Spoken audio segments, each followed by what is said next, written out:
Hannah are at home in their living room. They are talking to mommy. Mommy feels unhappy and tired. Mommy feels unhappy and tired. الأم تشعر بعدم السعادة والتعب. Hannah and Hanny can help her. هنا وهاني يقدروا يساعدوا ماما. يلا يا هنا يلا يا هاني علشان تساعدوا ماما عشان هي very tired و unhappy تعبانة ومش سعيدة. They can clean the kitchen.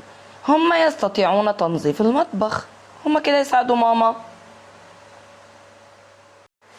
Now mommy is very happy. دلوقتي بقى بعد ما هاني وهنا ساعدوا ماما سعيدة. يبقى لازم يا أصدقائي لما تكون ماما تعبانة نساعدها.